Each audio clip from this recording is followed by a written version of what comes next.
Olá, estimado estudante, eu sou o professor Douglas Gomes e venho trazer aqui nesse nosso encontro uma dica sobre os motores, as chamadas máquinas térmicas. Se você já parou para observar um motor de um automóvel, deve ter visto que ele funciona à base da combustão de alguma coisa. Você pode queimar gás, você pode queimar gasolina, pode queimar etanol, óleo, alguma coisa está sendo queimada, está entrando em combustão no interior dessa máquina. Não só nelas, se você for pegar uma usina termoelétrica, ela vai queimar alguma coisa para conseguir produzir a energia elétrica. Outro tipo, a usina termonuclear, você vai ter uma reação nuclear para conseguir gerar energia térmica e fazer a geração de outros tipos de energia elétrica, por exemplo. No caso de um automóvel, você vai querer a energia mecânica do automóvel. Esse vai ser o seu objetivo. Então, no nosso encontro de agora, a gente vai tentar entender como funciona uma máquina dessas e quais são as limitações que ela tem. E vamos tentar jogar isso no contexto do que pode ser cobrado na prova do Exame Nacional do Ensino Médio. Vamos juntos? Então, vou representar aqui na lousa para você uma máquina térmica de maneira simplificada.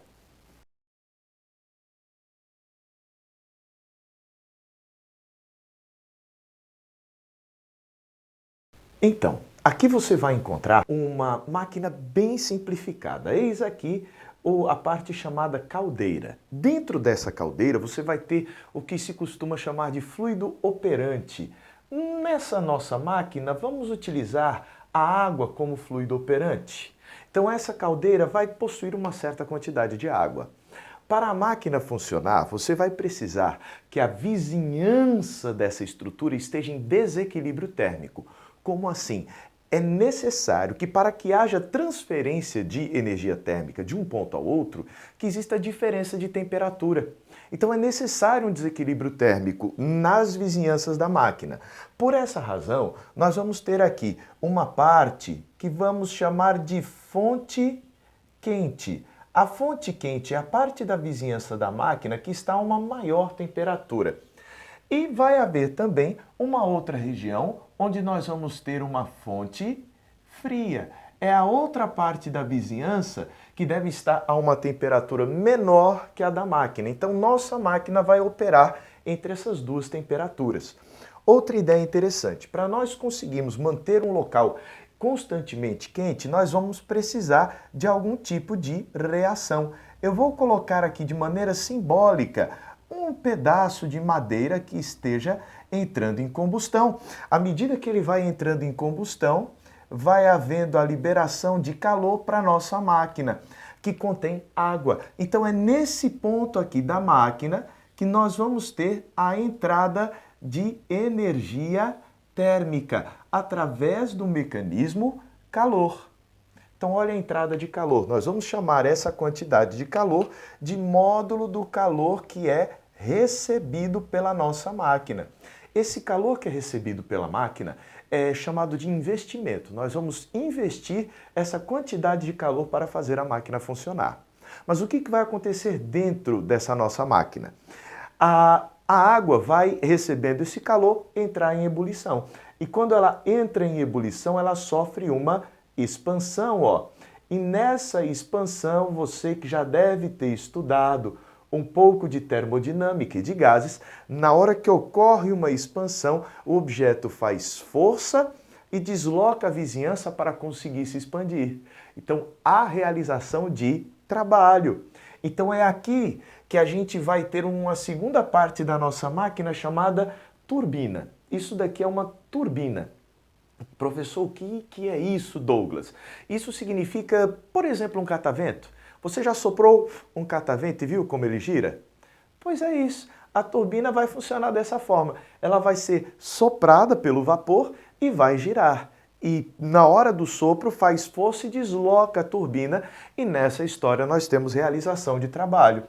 Então é nessa parte do nosso ciclo que nós vamos ver o nosso fluido operante, a água, né, no estado gasoso, no estado de vapor, realizando o trabalho. Então este aqui é o trabalho da expansão do ciclo. Ah, certo.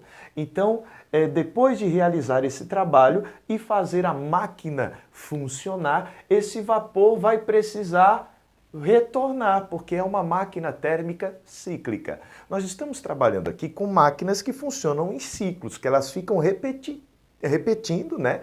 Vão trabalhar de forma repetitiva aquela transformação para que ocorra a transformação de energia térmica em energia mecânica na realização de trabalho ou até em energia elétrica, né? Você pode depois transformar esse trabalho mecânico em energia elétrica, não há nada que te impeça de fazer isso. Então, depois que ocorreu a entrada de calor, houve a realização de trabalho, mas você tem aqui vapor quente. O vapor quente vai precisar voltar a virar água líquida para que o ciclo seja recomeçado. Isso quer dizer que esse vapor quente vai precisar resfriar. Para resfriar, ele precisa perder calor. Então ele deve perder calor, mas para perder calor ele precisa que haja alguma coisa a uma temperatura menor do que a dele. É aí que entra a tal da fonte fria. O que costuma ser a fonte fria nas máquinas térmicas? Vai depender. No caso de um automóvel, a fonte fria costuma ser a própria atmosfera. Em algumas outras, podem ser um rio. Algumas termoelétricas funcionam perto de um rio para que ocorra o resfriamento da máquina pelas águas do rio que vai fluindo. Então, a gente precisa de algum lugar para liberar, né, esse calor aqui da máquina para que a máquina resfrie, para que o fluido operante da máquina resfrie. O Enem, certa feita, já perguntou em que etapa do processo você teria poluição térmica. É aqui que essa máquina gera a poluição térmica. Então, é nessa etapa da transformação que você vai ter a nossa máquina cedendo calor para a fonte fria. Então, aqui nós vamos ter o módulo do calor cedido. Vou colocar Q cede, né? Aqui o Q rec de recebido e ali o Q cede de cedido. Nossa máquina vai ceder calor aqui nessa transformação. Depois, né, que esse vapor chegou e resfriou, ele já pode ter condensado. Ele já vai estar condensando. E à medida que ele vai condensando, ele vai contraindo. Então ele vai pegar um pouco desse trabalho aqui, ó, e vai aproveitar, né, para sofrer a sua condensação. Então, é nessa etapa do ciclo que nós temos o trabalho na compressão. Professor Douglas, e o que vai sair da máquina? A diferença entre esses dois trabalhos é o que vai sair da máquina e vai alimentar aquilo que você deseja. É aqui então que vai sair o tal do trabalho a cada ciclo. Então, a cada ciclo vai sair energia através do mecanismo de trabalho, porque essa turbina vai empurrar alguma coisa. Você pode, por exemplo, fazer uso de correias e conectar isso daqui a algum outro mecanismo que você queira fazer funcionar. Tudo bem? Professor, tá legal, então é assim que vai funcionar a nossa máquina? E depois ele volta para cá, ó. E todo o ciclo vai recomeçar. Se o ciclo recomeça, ele volta para o estado que tinha no início, todas as propriedades do nosso fluido operante voltam a ser as mesmas que havia no começo. Ele volta a ter a mesma temperatura que tinha no começo, a mesma pressão, o mesmo volume, a mesma quantidade de energia.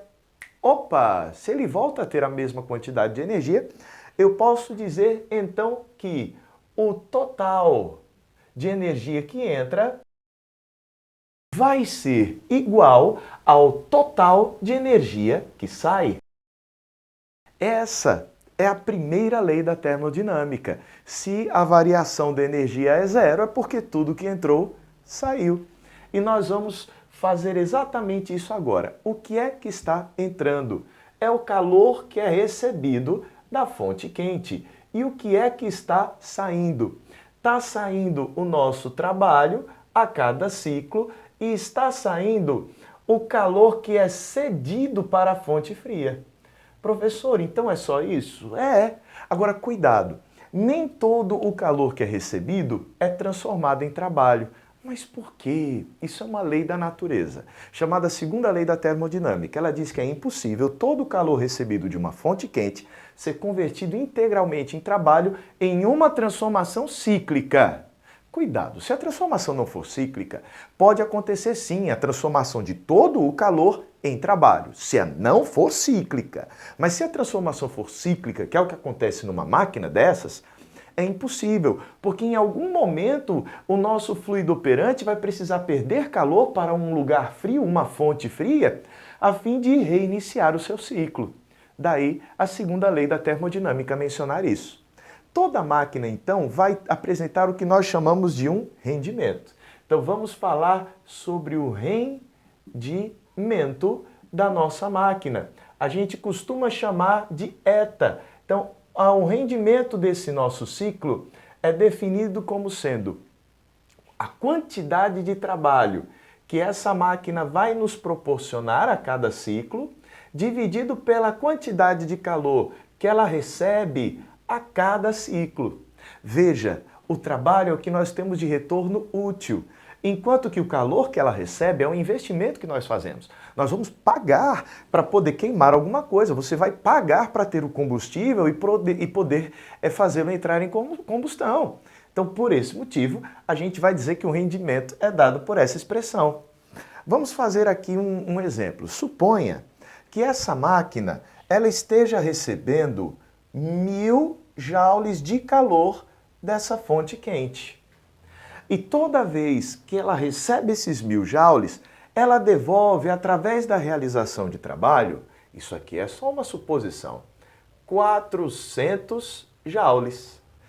Cuidado, se ela recebeu 1000 joules de calor aqui da câmara de combustão e devolveu 400 joules de trabalho, isso quer dizer que lá para a fonte fria, ela deve estar cedendo os outros 600. Porque lembra, tudo que entra, sai? Ótimo! Então, no exemplo que a gente colocou, a gente vai poder fazer a conta e dizer que o rendimento do ciclo foi igual a quanto? O trabalho, 400 joules, dividido pela quantidade de calor recebido, 1000 joules. Então, esse rendimento foi 0,4. Ou, quem gosta lá na matemática, pode escrever 40%. Então, o rendimento desse ciclo, se as quantidades de energia forem essas que eu acabei de mencionar, seria um rendimento de 40%. Você talvez se pergunte, mas professor, um rendimento tão baixo? Dependendo das circunstâncias, não. Na prática, a gente vê que o rendimento de máquinas térmicas é muito pequeno. É muito difícil na natureza a gente conseguir transformar energia térmica em energia mecânica. Aí entra o conceito de entropia e desordem. E nesse contexto, um cientista chamado Sadi Carnot, ele propôs que toda máquina está fadada a um rendimento máximo, e este rendimento máximo proposto por Sadi Carnot, então aqui, rendimento máximo de Carnot, ele não é 100%. Não dá para chegar a 100%. E ao contrário, ele viu que o rendimento máximo que uma máquina poderia ter está relacionado às temperaturas das fontes quente e fria. Vamos aqui fazer uma outra suposição. Imagine que essa nossa fonte quente esteja com a temperatura de 900 Kelvin, ao passo que a fonte fria esteja a 300 Kelvin. Você deve estar estranhando. Professor Douglas, por que Kelvin? Por que não graus Celsius, que é tão bonitinho? Porque em termodinâmica, nós usamos a temperatura em Kelvin, porque está relacionada à agitação das moléculas, a quantidade de energia cinética média por molécula. Não existem valores negativos para a energia cinética, da mesma forma que não existem valores negativos para a temperatura medida em Kelvin. Então, a gente vai usar essa ideia da energia como ideia da temperatura no estudo da termodinâmica. Se nós quisermos saber o rendimento máximo que uma máquina pode ter, a gente vai chamar esse rendimento máximo de rendimento de Carnot. Como é que seria o ciclo de Carnot? O ciclo de Carnot, ele foi um ciclo idealizado que na prática nós não conseguimos fazer. Ele é um ciclo onde todas as transformações deveriam ser muito lentas, quase estáticas. As trocas de calor deveriam acontecer entre a máquina e a fonte estando com quase a mesma temperatura. A máquina de Carnot é uma idealização, e como uma idealização só existe no mundo das ideias. A concretização de um ciclo de Carnot, e só para você ter ideia, a máquina ia demorar uma quantidade de tempo infinita no seu funcionamento. Mas vamos aqui. O rendimento máximo, então, que uma máquina poderia ter, Carnot chegou à conclusão de que seria 1 menos a temperatura da fonte fria dividido pelo valor da temperatura da fonte quente. Então está aqui a temperatura da fonte quente. Se nós quisermos saber qual seria um rendimento máximo possível para essa máquina, operando entre essas duas temperaturas, nós poderíamos calcular. Então vou colocar aqui para você essa conta. No nosso exemplo, nós podemos escrever que o nosso rendimento máximo seria igual a 1 menos 300 Kelvin, que é a temperatura lá da fonte fria, isso dividido pelos 900 kelvins, que são a temperatura da fonte quente. Fazendo essa conta, você vai encontrar o valor de 0,67 ou 67%, aproximadamente. Vai dar uma dízima periódica. Você então deve se perguntar, qual que é a importância do ciclo de Carnot? É o seguinte, caso você tenha construído uma máquina e viu o rendimento que ela está tendo, nesse caso nós teríamos construído uma máquina com um rendimento, por exemplo, de 40%, nós poderíamos perguntar, melhorando a qualidade das transformações, a qualidade dos componentes, tirando os atritos, fazendo as transformações ficarem mais reversíveis, qual seria o máximo rendimento que eu conseguiria atingir? Operando entre essas temperaturas dessa fonte quente de 900 Kelvin e desta fonte fria de 300 Kelvin, o máximo rendimento, neste exemplo, foi 67%. Então, ainda dá para melhorar essa máquina? Dá. A gente conseguiria melhorá-la até 67%. Mas é muito difícil você chegar ao rendimento de Carnot. Então, muitos engenheiros já parariam por aqui falando, poxa, que rendimento fantástico. Agora, se algum engenheiro chegar e falar para você que conseguiu uma máquina de 80% de rendimento, operando entre essas duas temperaturas, pode ter certeza, ele mentiu. Porque a segunda lei da termodinâmica, ela foi reformulada dizendo que o rendimento de qualquer ciclo deve ser menor do que o rendimento de Carnot operando entre as mesmas temperaturas, né? No máximo igual, o que já seria uma idealização. Agora, nem sequer o ciclo de Carnot conseguiria chegar a 100%, né? Que matematicamente vale 1, né? 100 dividido por 100 vale 1, 100%.